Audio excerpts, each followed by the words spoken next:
jangan membuat keributan di rumahku. Sekali lagi Dinda mengibaskan lengannya membuat Pak Roma terpental kembali.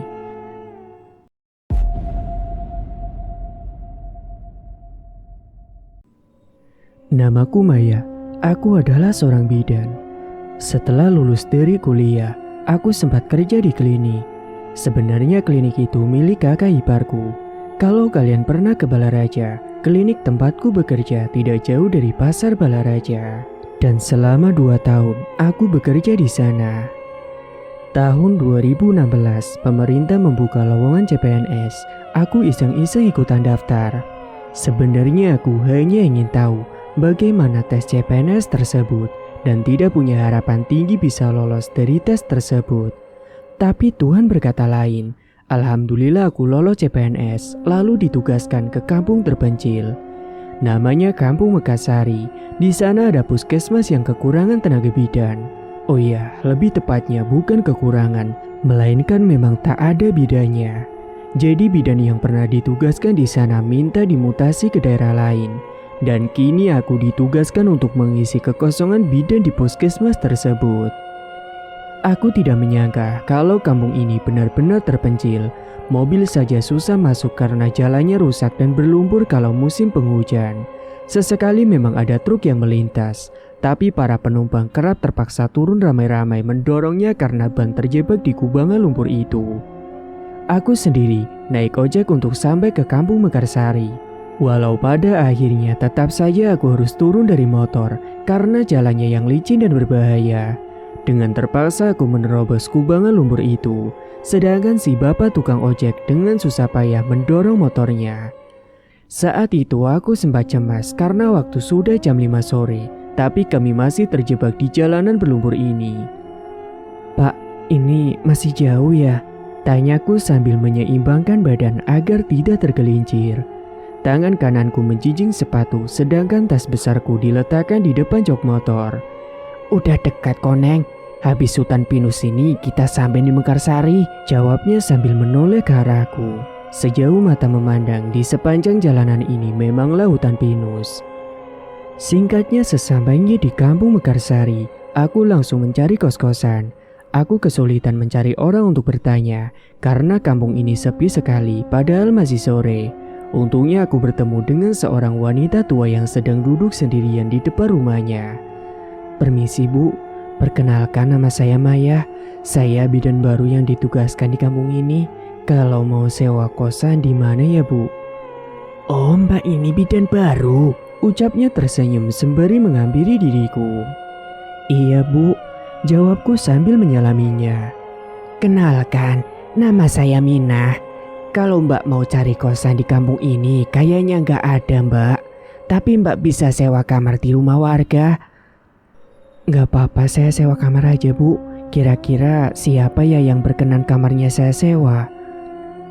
Aduh, kalau di rumah saya kamarnya sudah terisi semua Mbak. Gimana kalau ke rumahnya Dinda saja? Bidan yang dulu juga tinggalnya di rumahnya Dinda. Dinda? Tanyaku sambil mengerutkan dahi. Iya, dia itu cuma tinggal berdua sama neneknya. Siapa tahu Dinda mau sewakan kamar di rumahnya buat Mbak Maya. Boleh Bu, kalau gitu boleh minta tolong antar saya ke rumah Dinda. Dia pun mengangguk dan mengantarkanku ke rumah Dinda. Aku tidak menyangka kalau Dinda ini ternyata masih muda. Umurnya baru 19 tahun. Dia adalah anak yatim piatu yang sudah putus sekolah. Selama bertahun-tahun, Dinda hanya mengurus neneknya yang sudah sangat renta. Rumah Dinda cukup besar, katanya rumah itu peninggalan orang tuanya.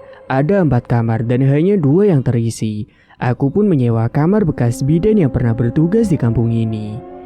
Itu nenekku, namanya Mbok Ibah. Dia udah gak bisa ngomong. Dinda membuka kamar neneknya, dia pun memperkenalkan neneknya padaku. Kulihat wanita tua itu sedang duduk di tepi tempat tidurnya. Seluruh rambutnya putih semua. Dia mengenakan kain batik yang warnanya sudah pudar dan baju kebaya yang sudah usang. Perlahan wanita itu mendongak ke arahku dan dia pun tersenyum. Mbok, saya Maya Mbok, yang mau sewa kamar di rumah ini. Sapaku dari pintu kamar. Tentu saja dia tidak menjawab, tapi aku yakin dia juga menyapaku dalam hatinya. Dinda menutup kembali pintu kamar neneknya. Engsel pintu itu mungkin sudah berkarat sehingga menimbulkan bunyi yang cukup nyaring saat ditutup. Dinda lalu membawaku ke kamar yang mau aku sewa. Walau temboknya usang dan retak, tapi kamar itu tampak sangat bersih. Ada ranjang besi jadul dan kasur kapuk di sana. Ada juga lemari pakaian yang dilengkapi dengan cermin besar. "Ini kamarnya, Mbak. Semoga betah tinggal di sini," ucap Dinda. Dari tadi, aku tidak melihatnya tersenyum sedikit pun. Mungkin Dinda adalah orang yang pendiam. "Iya, Dinda. Terima kasih banyak ya udah mau nerima aku di rumah kamu.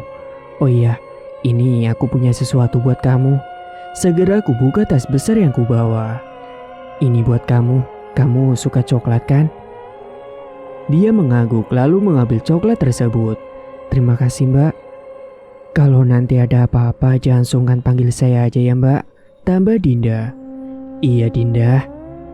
Malam itu, selesai mandi, aku pun langsung tidur karena sangat lelah. Pintu kamarku kunci rapat-rapat, lampunya kumatikan. Hari yang sangat melelahkan, aku pun harus istirahat karena besok sudah mulai bertugas di puskesmas. Singkat waktu, aku terbangun waktu jam 5 pagi. Ternyata Dinda sudah tidak ada di rumah. Dinda pernah cerita kalau dia belakangan ini bekerja sebagai pemetik jagung di sawah. Perkebunan jagung memang menjadi salah satu sumber mata pencarian warga kampung Mekarsari. Selesai sholat subuh, aku pun langsung mandi. Namun sebelum beranjak ke kamar mandi, tidak sengaja aku lihat pintu kamar Mbok Ibah terbuka sedikit. Aku mendekati pintu itu untuk mencari tahu apakah Mbok Ibah sudah bangun atau belum. "Mbok sudah bangun." Kudorong pintu kamar itu sedikit lalu melongokkan kepala. Mbok Ibah ternyata sudah bangun. Dia duduk di tepi tempat tidurnya sambil menunduk. Sudah, Nak. Jawabnya dengan suara yang serak dan kering. "Oh ya udah kalau begitu, Mbok. Saya mau mandi dulu," kataku sambil tersenyum. Dia tidak menoleh kepadaku dan terus menunduk. Aku pun pergi ke kamar mandi. Air di kampung ini sangat dingin, mungkin karena lokasi kampung ini dekat dengan pegunungan. Saking dinginnya, tubuhku seketika menggigil. Dan saat sedang mandi, tiba-tiba saja ada seseorang memanggilku. Aku kenal itu suara Mbok Ibah. "Nah, ini anduknya," kata Mbok Ibah dengan suara yang masih terdengar serak dan kering. "Oh, iya Mbok. Jangan repot-repot Mbok, aku udah bawa anduk sendiri kok," timpalku dari dalam kamar mandi.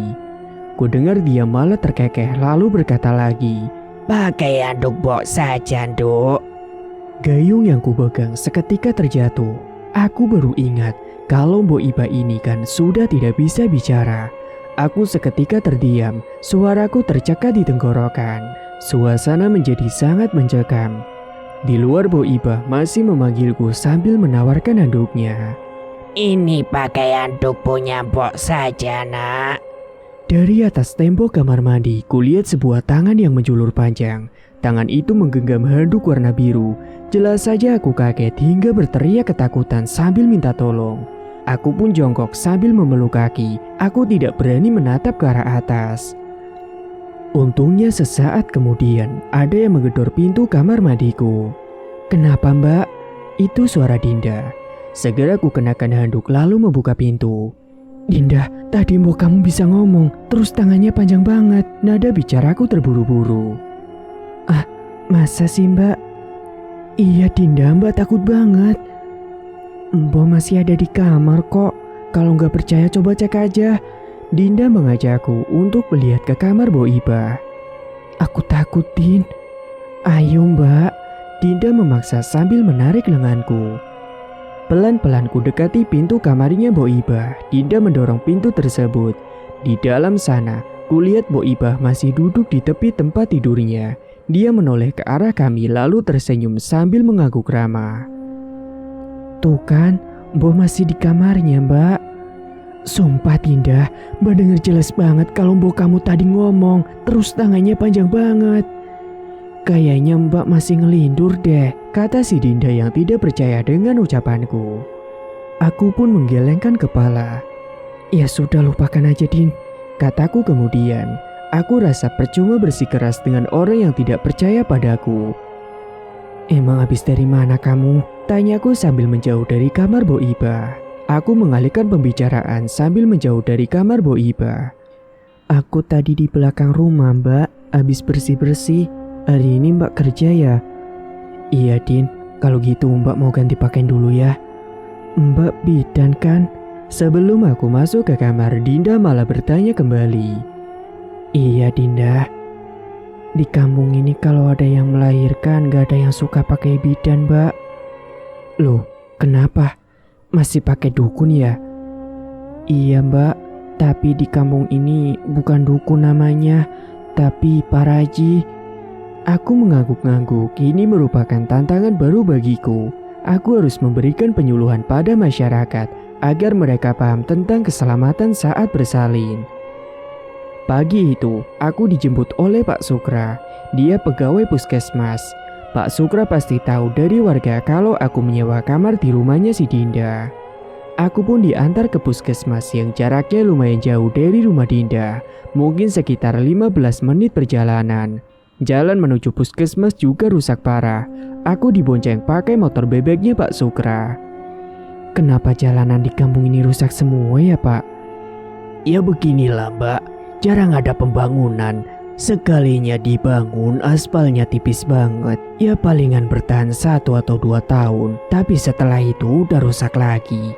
Apalagi paling parah kalau musim hujan, banyak orang yang jatuh dari motor karena caranya licin Mbak. Akhirnya kami tiba di puskesmas. Dilihat dari depan, puskesmas itu tampak sangat seram. Temboknya berlumut, catnya juga sudah pudar. Ada pohon beringin besar di depan gedung puskesmas tersebut. Kita sudah sampai Mbak, ini puskesmas Mekarsari, ucap Pak Sukra sambil tersenyum. Loh Pak, itu di belakang puskesmas siapa? Tanyaku sambil menunjuk ke arah wanita yang berdiri di halaman belakang gedung. Wanita itu menatap ke arah kami. Dia mengenakan daster dan tampak seperti sedang hamil tua. Dari tempatku berdiri saat ini, aku masih bisa melihat wujud wanita itu dengan jelas. Mana Mbak? Pak Sukra mencari sosok yang kutunjuk-tunjuk itu. Itu loh Pak, kayaknya dia lagi hamil tua. Anehnya Pak Sukra tidak melihatnya. Padahal jelas-jelas wanita itu masih berdiri di halaman belakang puskesmas sambil menatap kami. Siapakah wanita itu? Saat aku dan Pak Sukra menghampiri wanita itu, kulihat dia malah lari begitu saja dan masuk ke dalam semak-semak. Namun sekali lagi, Pak Sukra sama sekali tak dapat melihat keberadaan wanita itu. Aku tak habis pikir kenapa banyak sekali keanehan yang kualami hari ini. Saran saya jangan melamun Mbak. Demit mulai mengelabui kita kalau kita sering melamun. Iya Pak. Aku pun mengangguk, kami pun kemudian masuk ke puskesmas. Sesekali aku masih menoleh ke belakang mencari keberadaan si wanita hamil itu. Hari pertama kerja di puskesmas Mekarsari sangat membosankan. Aku hampir tidak mengerjakan apa-apa. Yang berobat sepi, apalagi yang bersalin atau konsultasi kehamilan sama sekali tidak ada. Petugas di sini kebanyakan makan gaji buta. Tumbukan obat dibiarkan kadaluarsa, lalu dibuang dan diganti dengan yang baru. Nasib obat yang baru pun pasti sama, ujung-ujungnya dibuang juga. Jarang sekali ada yang berobat di puskesmas ini. Mereka lebih suka pakai jampe dibandingkan dengan obat. Dinda memang benar, warga di kampung ini tidak percaya sama bidan. Mereka lebih suka pergi ke dukun atau paraji ketimbang minta bantuan dari bidan. Aku tidak bisa membayangkan selama bertahun-tahun makan gaji buta di sini. Sore itu, semua petugas puskesmas sudah pulang. Pak Sukra memberikan kunci puskesmas kepadaku, karena malam ini aku mau menginap saja di puskesmas. Kebetulan ada hal yang mau kukerjakan. Aku akan menyusun rancangan penyuluhan terhadap masyarakat tentang pentingnya keselamatan saat bersalin. Lebih dari itu, jujur saja, aku masih trauma kalau harus pulang ke rumah Dinda. Ada yang tidak beres sama mboknya itu, dan aku yakin bidan yang pernah tinggal di rumah Dinda juga mengalami hal yang sama denganku. Selepas maghrib, ku tutup gerbang puskesmas, lalu mengunci pintu rapat-rapat. Aku mulai bekerja menyusun rancangan dan materi untuk penyuluhan. Selang beberapa saat, ada yang mengetuk-ketuk pintu. Sepertinya ada yang mau berobat. Segera aku beranjak dari tempat duduk dan langsung membukakan pintunya. Di depanku berdiri seorang perempuan berbaju daster yang sedang hamil tua. Dia memegangi kandungannya sambil meringis kesakitan. Tolong aku, Bu, katanya dengan suara yang tertahan. Ya ampun, silakan masuk, Bu, kataku kemudian. Jelas saja aku kaget dan langsung membawanya ke ruang rawat. Dia mengadu kesakitan, ketubannya sudah pecah. Sebelum sempat kutangani, jabang bayi dalam perutnya malah keluar duluan. Wanita itu terengah-engah, keringat pun membasahi wajahnya. Bayi itu menangis dengan sangat kencang. Dan saat hendak kupotong tali ari-arinya, tiba-tiba saja bayi itu malah tersenyum. Bahkan kedua matanya membesar dan berkedip-kedip. Dia loncat dari pangkuanku, lalu berjalan-jalan di lantai. Seluruh tubuhnya masih berlumuran dengan darah. Aku sontak berteriak sambil minta tolong. Wanita yang barusan melahirkan sekarang sudah berdiri di hadapanku. Wajahnya datar dan pucat. Dari mulutnya bahkan keluar darah kental berwarna hitam. Aku pun semakin menjerit histeris minta tolong kepada siapapun. Aku pun kemudian lari keluar puskesmas. Tapi setibanya di halaman puskesmas, aku bingung mau lari kemana. Karena puskesmas itu jauh dari perkampungan warga. Kulihat wanita itu masih memperhatikanku dari balik jendela puskesmas sambil menggendong bayinya yang masih berlumuran darah. Aku pun terus berlari ke jalan sambil berteriak. Ku nyalakan senter handphone sebagai penerang jalan. Jalanan itu sangat sepi dan gelap. Daripada tetap tinggal di puskesmas, lebih baik aku lari saja ke perkampungan warga meskipun itu jauh. Aku sadar walaupun perkampungan itu jaraknya cukup jauh dari puskesmas, aku tetap memberanikan diri menembus gelap dan juga kabut malam itu. Langkahku terhenti saat mendengar suara deru motor. Semakin dekat dan suara itu semakin jelas. Lalu cahaya lampu motor menyilaukan mataku. Sambil memicingkan mata, ku halangi mataku dengan tangan kanan. Ternyata itu adalah Pak Sukra. Kebetulan sekali dia datang di waktu yang tepat. Aku pun langsung lari menghampirinya. Pak, tolong saya, Pak. Lulu, Mbak Maya kok ada di sini? Di puskesmas ada setan, Pak. Setan? Iya, Pak. Tolong antarkan saya pulang sekarang juga. Kemudian Pak Sukra pun langsung menyuruhku untuk segera menaiki motornya. Di perjalanan dia terus menasihatiku untuk tidak melamun. Katanya saat kita melamun, setan dan jin akan mudah mengelabui kita. Aku gak melamun, Pak. Aku lihat dengan jelas kalau ada pasien yang mau melahirkan. Nah, saya yakin itu bukan manusia, Mbak. Lagi pula warga kampung sini pada gak mau pergi ke bidan kalau lahiran. Iya, Pak, saya sudah tahu itu. Ya udah, Pak, cepetan bawa motornya, ngebut aja, saya takut. Wajah wanita tadi masih melekat di benakku, apalagi saat dia memuntahkan darah hitam dan kental. Darah itu juga bau. Aku yakin nafsu makanku hilang untuk beberapa hari ke depan. Tadinya saya mau anterin makanan buat Mbak Maya ke puskesmas. Kebetulan istri saya masak banyak. Pak Sukra memperlambat kembali laju motornya karena sudah memasuki perkampungan warga. Sebelumnya terima kasih banyak ya, Pak. Untungnya saya ketemu sama Bapak. Akhirnya aku pun bisa bernapas lega. Dan tidak lama kemudian, kami pun tiba di depan rumah Dinda. Kulihat Dinda sedang berdiri di depan pintu. Dia ternyata menungguku untuk pulang. Karena memang aku tadi tidak sempat memberitahunya kalau akan menginap di puskesmas. Mampir dulu aja, Pak, kataku pada Pak Sukra. Oh, terima kasih, Mbak. Istri saya sudah nungguin di rumah. Kalau begitu ini makanannya, Mbak, ambil aja. Pak Sukra menyodorkan rantang yang dibungkus plastik hitam. Sekali lagi terima kasih banyak ya, Pak. Maaf jadi ngerepotin terus, ucapku sembari mengambil rantang itu. Iya, gak apa-apa, Mbak. Dimakan ya, Mbak. Itu masakan istri saya, pasti dijamin enak, ujar Pak Sukra sambil nyengir. Iya, Pak, pasti. Dia pun pergi. Aku dan Dinda kemudian masuk ke dalam rumah. Maaf ya, Din, Mbak gak bilang ke kamu kalau mau nginep. Iya, Mbak, gak apa-apa. Sebenarnya aku nyariin Mbak karena tadi siang mbokku minta dikeloni sama Mbak. Langkahku terhenti karena mendengar penjelasan dari Dinda. Minta dikeloni? Iya, tolong ya, Mbak. Dari siang Bo gak mau makan, nyariin Mbak Maya terus, katanya minta dikeloni. Bo, kamu sudah bisa bicara? Iya Mbak, aku juga kaget. Soalnya udah lama banget Bo gak bisa bicara. Dan sekarang malah manggil-manggil nama Mbak Maya terus. Jelas Dinda. Ini ada apa lagi? Baru saja aku melihat hantu di puskesmas dan sekarang malah disuruh ngelonin Bo Iba yang sangat menyeramkan itu. Aneh ya. Gimana ya Din? Aku menggaruk kepala yang tidak gatal. Kamu tahu sendiri kan kalau aku takut sama mbokmu itu. Ayolah Mbak, kali ini aja. Biar mbok saya mau makan Mbak. Kasihan dia, kata Dinda. Kulihat matanya sudah berkaca-kaca. Aku tidak tega kalau harus melihatnya menangis. Baiklah, tapi jangan lama-lama ya. Ucapku mengiyakannya. Dinda membawaku ke kamar Bo Iba. Seperti biasa, engsel pintu itu berbunyi nyaring saat dibuka. Maya, Desis Bo Iba. Suara itu kering dan terkesan mengerikan. Sama persis dengan suara yang kudengar tadi pagi. Bo Iba tidur di atas ranjangnya dengan posisi membelakangiku. Ragu-ragu aku mendekatinya. Bo, keloni aku nak.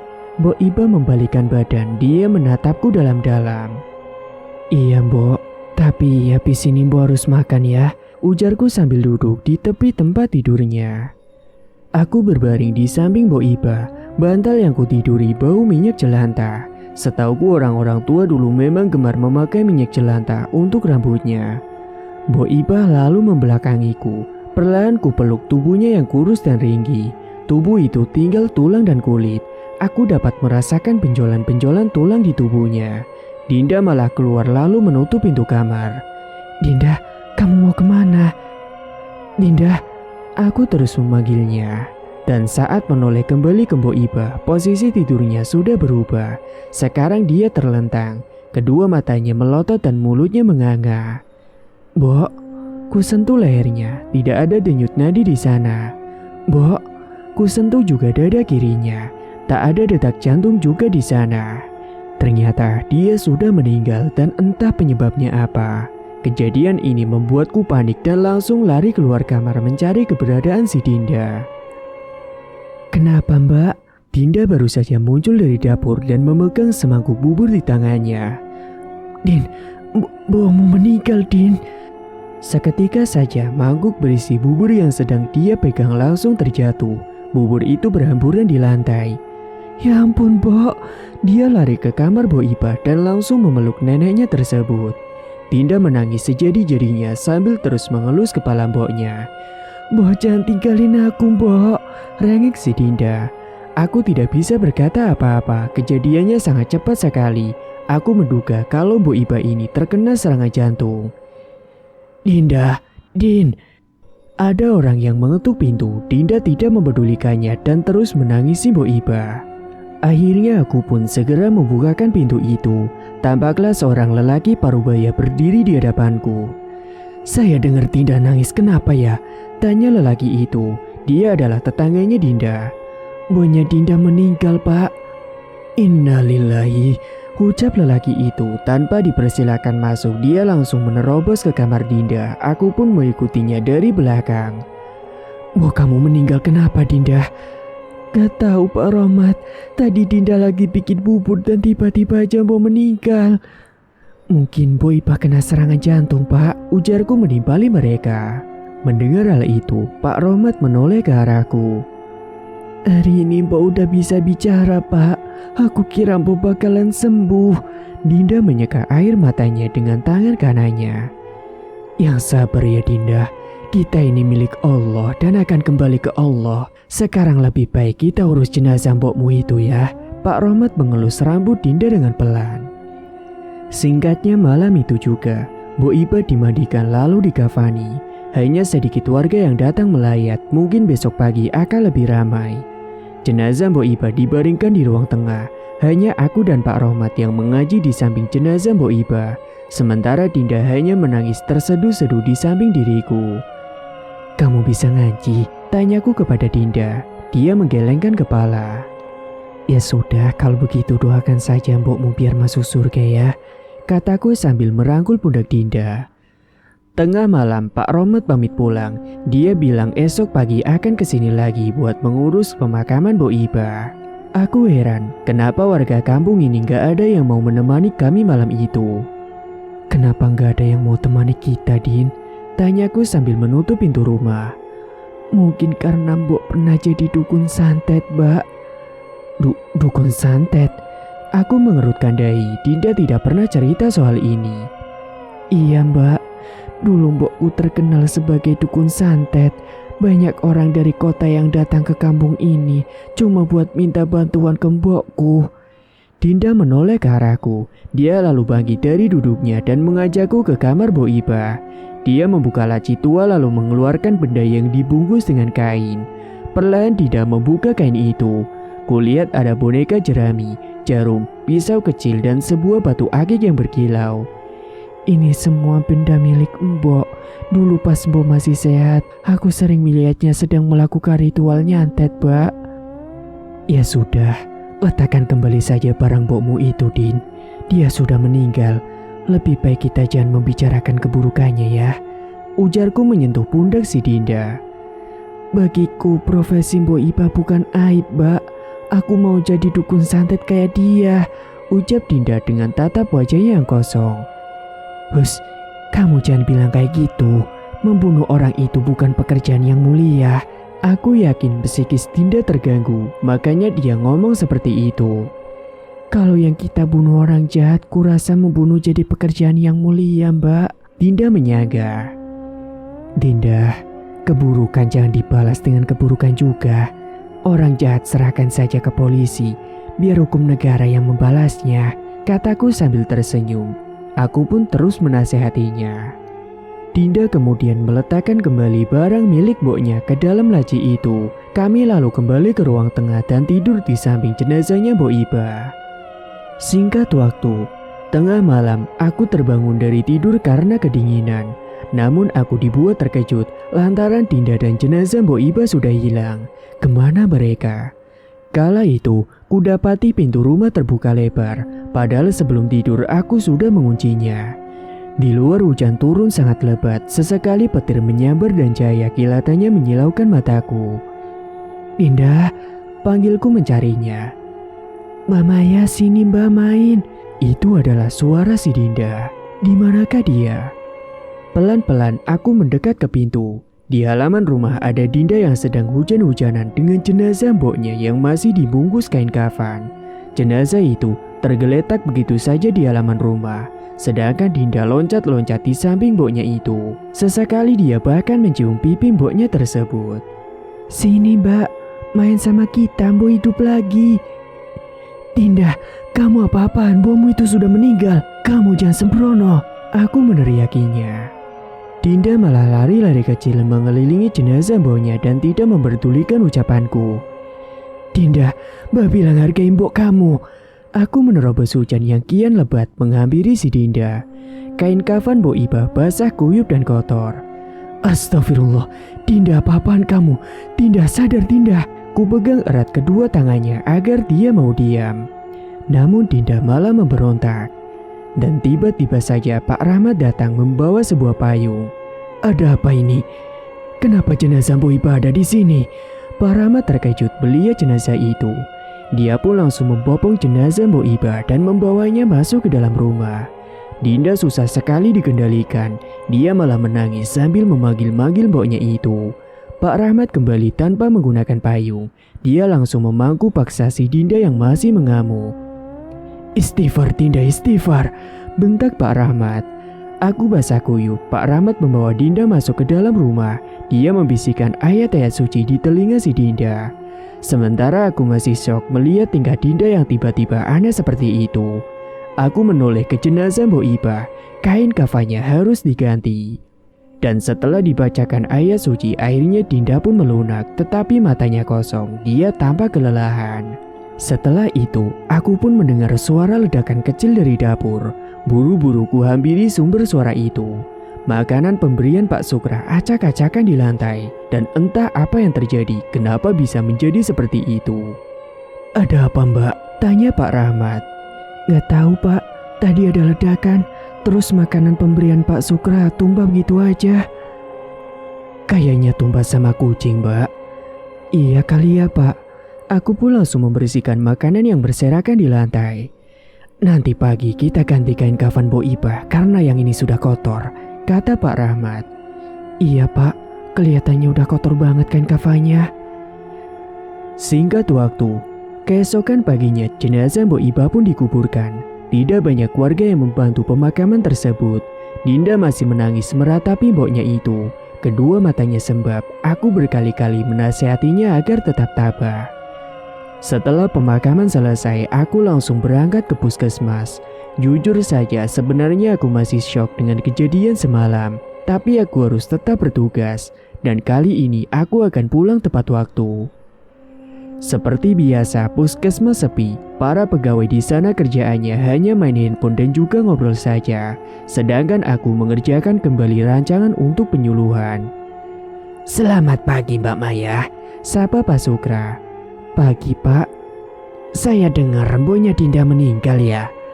Iya Pak, semalam dan tadi pagi sudah dimakamkan. Saya turut berduka cita ya Mbak.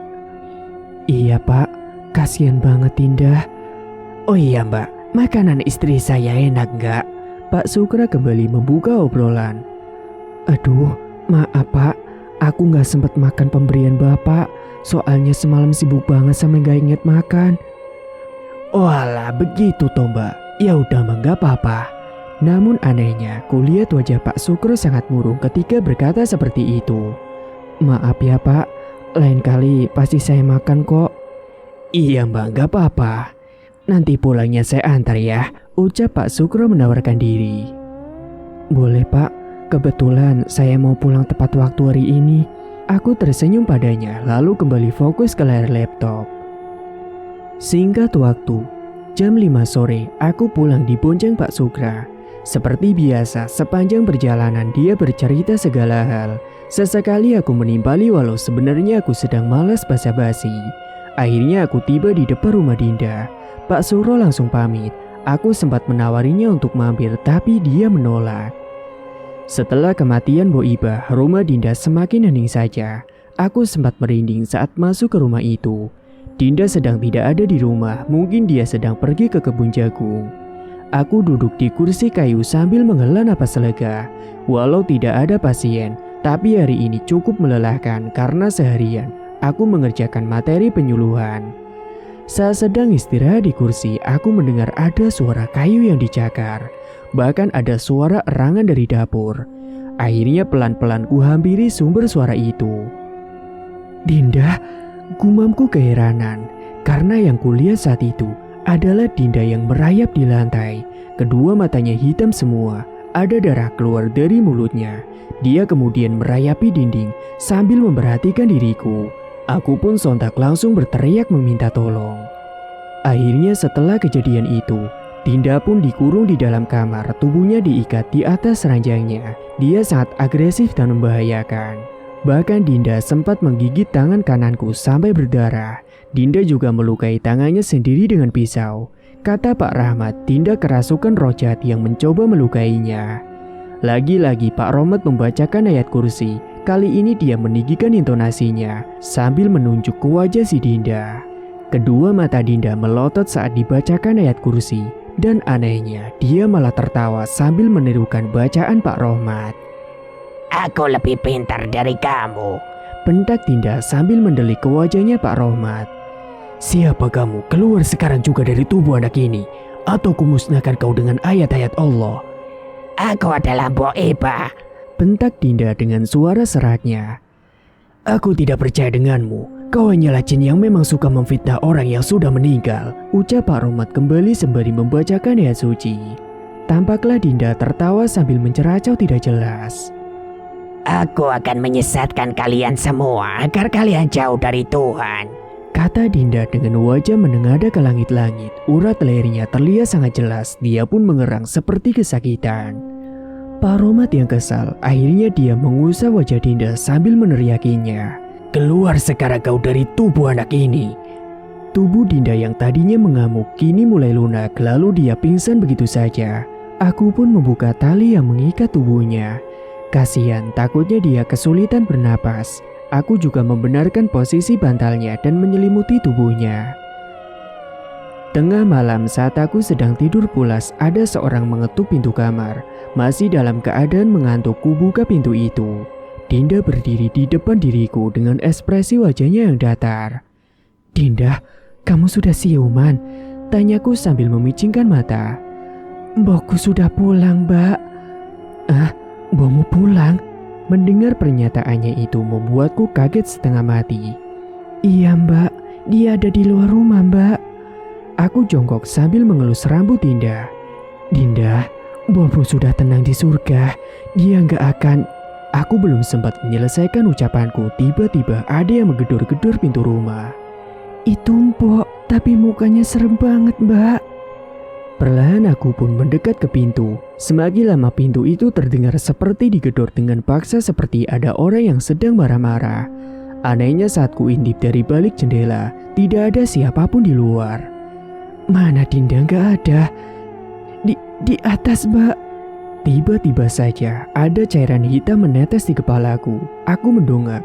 Kulihat ada sosok wanita dengan wajahnya yang hitam pekat sedang menempel di langit-langit ruangan. Dia mengenakan jubah putih, rambutnya juga putih semua.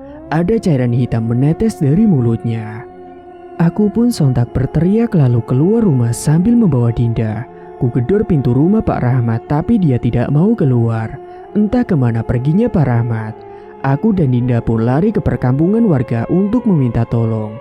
Sialnya mereka seperti tidak peduli pada kami. Ada beberapa rumah yang menyalakan lampunya lalu mengintip kami dari balik jendela. Tapi mereka tidak mau keluar dan malah mematikan kembali lampu rumahnya.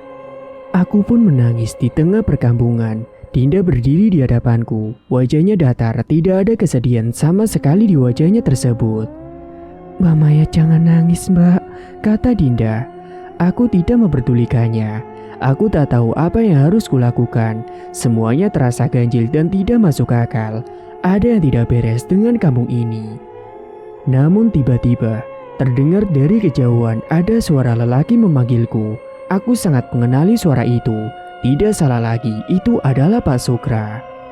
"Loh, kenapa Mbak Maya ada di sini?" Aku pun menceritakan kejadian itu padanya. Pak Sukra pun menawarkanku untuk tinggal di rumahnya. Aku dan Dinda pun menerima tawaran itu. Dan untuk beberapa hari ini kami akan tinggal di rumahnya Pak Sukra. Dan tidak ada salahnya menerima tawaran lelaki itu. Lagi pula dia sudah punya istri, jadi tidak akan ada warga yang berpikir macam-macam. Singkat cerita, pagi ini aku tidak masuk kerja karena tiba-tiba badanku demam tinggi. Aku juga sudah minum obat, tapi demamku tidak kunjung reda. Sekarang tubuhku malah menggigil. Wajahku tampak pucat saat kulihat di cermin. Kantung mataku juga mendadak hitam. Segera ku benamkan diri di atas kasur, dan semakin lama tubuhku malah semakin menggigil. "Dinda," dengan suara serak ku panggil Dinda. "Iya, Mbak," sahutnya dari luar. Ku dengar langkah kakinya mendekat ke kamarku. "Loh, Mbak sakit?" tanya Dinda sambil melongokkan kepala dari balik pintu. "Iya Dinda, kalau kamu gak keberatan tolong ambilkan Mbak air hangat ya," pintaku sambil menggigil. Dinda pun mengiyakan, dan tidak lama kemudian dia pun muncul kembali dengan membawa segelas air hangat. Aku pun meraih gelas itu dan menyeruput airnya. "Mbak sakit apa, Mbak? Apa Mbak sudah minum obat?" Dinda duduk di sampingku. "Aku demam, Din." "Iya, Din, aku sudah minum obat tadi." "Semoga lekas sembuh ya, Mbak," kata Dinda. Dia lalu keluar dari kamarku.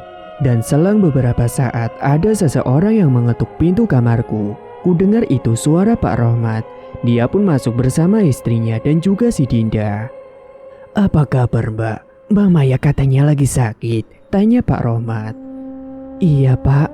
Aku tidak bisa berbicara panjang lebar karena keadaanku semakin memburuk."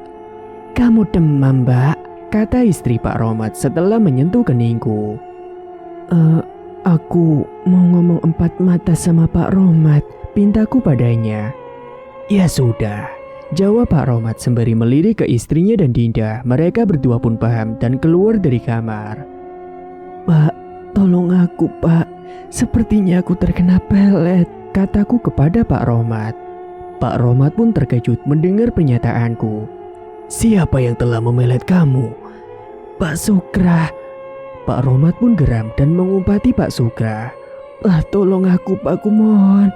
Setelahnya Pak Rohmat pun memanggil istrinya.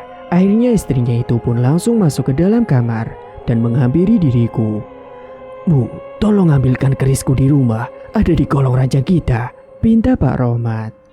Kamu jangan khawatir, aku akan coba melepaskanmu dari ilmu pelet itu, ujar Pak Rohmat. Beberapa saat setelah kami menunggu, istri Pak Rohmat muncul kembali dengan membawa sebuah keris. Dia menyerahkannya kepada Pak Rohmat. Keris itu kemudian dikeluarkan dari sarungnya. Pak Rohmat lalu menempelkannya di keningku.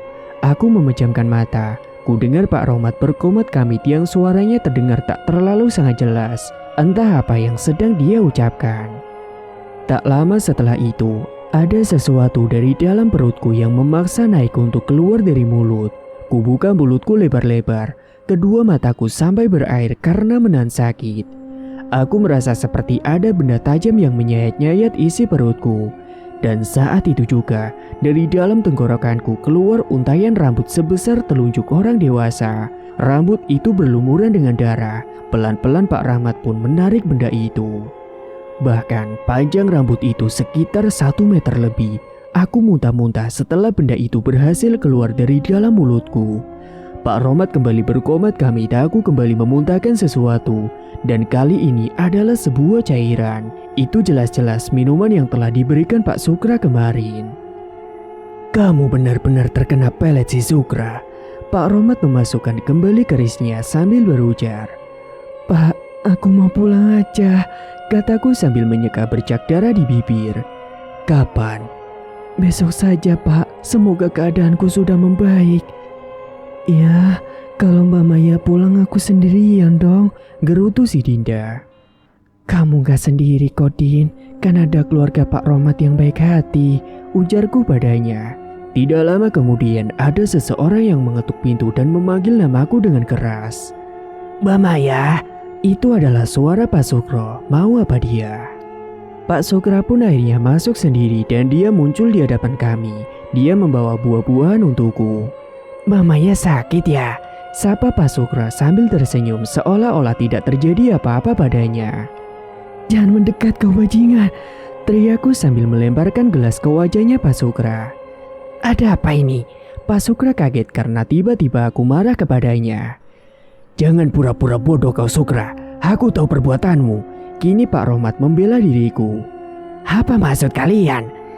Bukankah kau yang telah mempelet Mbak Maya? Lanjut Pak Rohmat. Hei kau Rohmat, Ustadz Gadunga, jangan fitnah orang sembarangan. Mereka berdua akhirnya terlibat adu mulut hingga menimbulkan kegaduhan. Dan saat itu juga, Dinda tiba-tiba berteriak sangat keras. Dia mengibaskan tangan kanannya dan seketika Pak Rohmat dan Pak Sukra langsung terpental. Ternyata ada yang telah merasuki Dinda lagi. Memang semenjak kematian boknya itu, aku tahu kalau ada yang selalu mengawasi si Dinda. Pak Rohmat dengan cepat meraih kerisnya. Dia kembali berkomat kamit sambil mengarahkan keris itu pada Dinda. Namun tampaknya Dinda masih melakukan perlawanan. Bahkan suara Dinda berubah menjadi mirip sekali dengan suara mboknya yang sudah meninggal. Astagfirullahaladzim, Mah, lari Mah. Pak Rohmat meminta istrinya untuk lari. Sementara itu Pak Sukro masih terkapar kesakitan. Jangan membuat keributan di rumahku. Sekali lagi Dinda mengibaskan lengannya membuat Pak Rohmat terpental kembali. Keris yang tergeletak di lantai tiba-tiba melayang dan Dindalah yang mengendalikannya. Ia hendak melesatkan keris itu kepada Pak Rohmat. Dinda, jangan, teriakku padanya. Keris itu langsung melesat ke arah Pak Rohmat dan untungnya masih dapat dihindari. Dan pada saat genting seperti itu, Pak Sukra malah kabur. Dia ketakutan melihat Dinda yang kesurupan. Wahai iblis, keluarlah dari tubuh anak ini, bentak Pak Rohmat lalu dia berkomat kamit membacakan sesuatu. Dinda tersenyum dingin, dia mengangkat kedua tangannya. Seketika saja semua benda di ruangan itu langsung melayang.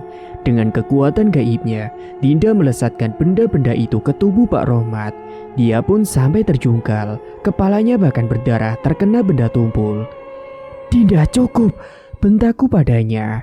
Dinda menoleh ke arahku, kedua bola matanya hitam pekat. Dia lalu berteriak sangat kencang, membuat telingaku berdengung. Pak Rohmat bangkit kembali. Dia merogoh sesuatu dari kantong celananya. Itu adalah sebuah jimat yang terbuat dari kayu. Dia melemparkan jimat itu kepada si Dinda. Dan saat itu juga Dinda pun langsung terkapar tidak sadarkan diri. Pak Rohmat menyentuh kening Dinda sambil terus bergumam, entah apa yang sedang beliau bacakan. Lalu terdengar suara benda yang bergetar di kamar Bu Iba. Pak Rohmat pun pergi mengambil sumber suara itu. Aku tidak tahu apa yang dia lakukan di dalam kamar Bu Iba. Tubuhku masih lemas dan sulit digerakkan. Sesaat kemudian, Pak Rohmat pun muncul kembali dengan membawa sesuatu di tangannya. Mungkin iblis di dalam benda ini yang telah membuat Dinda menderita, ujar Pak Rohmat sambil menunjukkan benda itu padaku. Aku akan membakarnya, sambung Pak Rohmat. Singkat cerita, keesokan paginya kondisiku sudah pulih dan pagi itu juga aku memutuskan untuk pulang. Pak Rohmat memesankan ojek untukku, sedangkan Dinda tampak sedih. Aku sebenarnya tidak tega meninggalkannya sendirian. Namun keputusanku sudah bulat. Aku mau minta mutasi dan menjelaskan semua yang kualami di kampung ini. Dan sekitar jam 8 pagi, aku dan tukang ojek yang aku sendiri tak tahu siapa namanya masih terjebak di jalan yang rusak dan berlumpur. Saat kami sedang susah payah melintasi jalan itu, tiba-tiba dari kejauhan kulihat seorang lelaki yang mengenakan cupluk hitam berdiri menatap kami. Dia pun membawa sebuah balok kayu. "Pak, siapa itu Pak?" tanyaku pada tukang ojek. "Gak tahu Mbak, siapa itu ya? Wah, jangan-jangan itu begal," jawabnya yang juga kebingungan. Lelaki misterius itu lari menghampiri kami. Dia berhasil memukul kepala si tukang ojek hingga terkapar di kubangan lumpur. Sedangkan aku langsung lari ke arah hutan pinus. Lelaki itu mengejarku. Aku menangis sambil berteriak minta tolong. Semakin masuk ke dalam hutan pinus, suasana semakin remang karena cahaya matahari terhalang oleh rindangnya pepohonan. Sesekali aku menoleh ke belakang. Lelaki itu sudah membuka kupluknya. Dan ternyata itu adalah Pak Sukra. Aku terus berteriak sambil lari sekuat tenaga. Dan tidak lama kemudian, sebuah balok kayu menghantam kaki kananku. Aku pun terjatuh tepat di bawah akar pohon. Pak Sukra mendekatiku. Kulihat wajah mesum itu sangat bernafsu denganku. "Maya, sekarang tidak akan ada yang bisa menghalangiku." "Bangsat kau, akan kulaporkan kau ke polisi," bentakku sambil meludahinya. Pak Sukra membuka bajunya, dia lalu merangkulku, tapi aku tetap mengamuk. Dia berusaha melucuti pakaianku, sialnya dia berhasil membukanya. Aku tak bisa melawan cengkramannya, dan kali ini aku benar-benar pasrah. Dan tiba-tiba saja, saat dia sedang menciumi wajahku, tiba-tiba saja Pak Sukra tersentak. Dia mengerang dan berteriak seperti menahan sakit. Seketika tubuh Pak Sukra pun langsung lemas. Kuhempaskan tubuhnya. Ternyata ada sebuah golok yang menancap tepat di punggung kanan Pak Sukra. Aku juga kaget lantaran ada Dinda yang sedang berdiri di hadapanku. Kedua matanya hitam pekat, wajahnya pun penuh urat yang menonjol. "Dinda," desisku kemudian, napasku masih terengah-engah. Dan setelah itu tubuh Dinda seketika lunglai. Dia pun jatuh terkapar di tanah. Singkat cerita, sepulangnya dari kampung itu, aku pun mengetes keperawanan dan hasilnya keperawananku masih utuh. Pak Sukra tidak sempat menyetubuhiku malam itu. Aku yakin pasti Dindalah yang juga telah menyelamatkan diriku. Bertahun-tahun lamanya aku tidak mengunjungi kampung itu lagi. Entah seperti apa Dinda sekarang. Mungkin dia sudah berkeluarga atau bahkan sudah punya anak. Yang jelas aku sangat berutang budi padanya, sebab dia telah menyelamatkan keperawananku dari si Sukra sialan itu.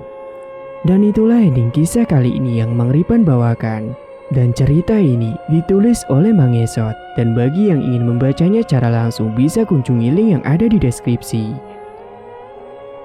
Tamat, cerita pun selesai. Dan itulah cerita yang Mang Ripan bawakan kali ini. Terima kasih bagi kalian yang sudah menyimak cerita sampai akhir. Dan jangan lupa nantikan cerita terbaru lainnya yang akan Mang Ripan bawakan. Semoga kalian semua sehat selalu di sana, agar tidak ketinggalan updatean dari Mang Ripan. Dan sampai jumpa lagi di cerita berikutnya.